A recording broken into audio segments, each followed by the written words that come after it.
এদিকে শিক্ষক শিক্ষার্থী না থাকলেও রয়েছে কমিটি, আসে সরকারি বরাদ্দের অনুদানও। গেল 2024-25 অর্থ বছরে 1,68,000 টাকা এবং 2025-26 অর্থ বছরে 2,40,000 টাকা অনুদান উত্তোলন করেছে কমিটির সভাপতি ও সহসভাপতি। স্থানীয়দের অভিযোগ, প্রতিষ্ঠানটির কোনো কার্যক্রম চোখে না পড়লেও অনুদান আসার ঠিক আগেই খোলে প্রতিষ্ঠানটি। ছাত্র নেই, শিক্ষকও নেই, তবুও বছর বছর মিলেছে অনুদান। সারা বছর বন্ধ থাকলেও অনুদান আসার ঠিক আগ মুহূর্তে খোলে প্রতিষ্ঠানটি, আবার টাকা উত্তোলনের পর হয়ে যায় বন্ধ। বগুড়ার শেরপুরের পল্লীতে এতিমখানার সভাপতির বিরুদ্ধে অনিয়মের অভিযোগ উঠেছে। বিষয়টি তদন্ত করে ব্যবস্থা নেওয়ার আশ্বাস দিয়েছে প্রশাসন। অফিস ও শ্রেণীকক্ষে ঝুলছে তালা, সাইনবোর্ডটিও পড়ে আছে অযত্নে। বারান্দায় ময়লা আবর্জনা দেখে বোঝার উপায় নেই এটি একটি এতিমখানা। এই চিত্র 2007 সালে প্রতিষ্ঠিত বগুড়ার শেরপুর উপজেলার খুর্দা গ্রামের মানব উন্নয়ন কেন্দ্র এতিমখানা লিল্লা বোর্ডিং এর। এদিকে শিক্ষক শিক্ষার্থী না থাকলেও রয়েছে কমিটি, আসে সরকারি বরাদ্দের অনুদানও। গেল 2024-25 অর্থ বছরে 1,68,000 টাকা এবং 2025-26 অর্থ বছরে 2,40,000 টাকা অনুদান উত্তোলন করেছে কমিটির সভাপতি ও সহসভাপতি।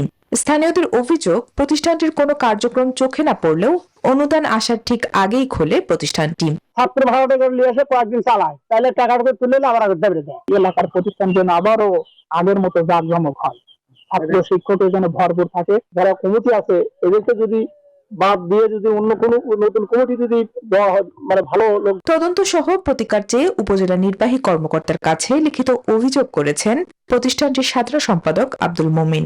যখন টাকা তোলার প্রয়োজন হয় ওই সময় শিক্ষক আর ছাত্র নিয়ে এসে মানে অফিসে দেখা তারা টাকা উঠায়, উঠানোর পর তারপরে কিছুদিনের জন্য মানে ছাত্র থাকে না, শিক্ষক থাকে না। তবে অভিযোগ অস্বীকার করেন কমিটির সভাপতি।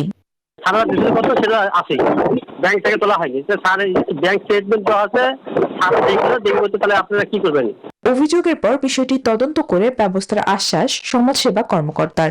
মহোদয়কে অবহিত করি এবং আমাদের উপজেলা ক্যাপিটেশন জ্ঞান মনিটরিং কমিটিতেও বিষয়টি উত্থাপন করা হয়।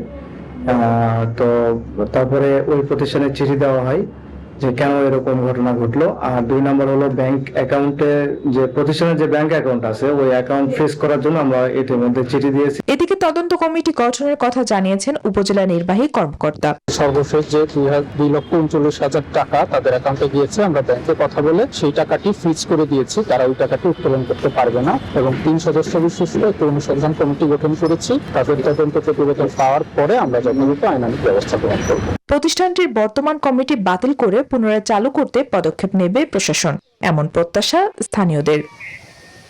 Desk report, news 24।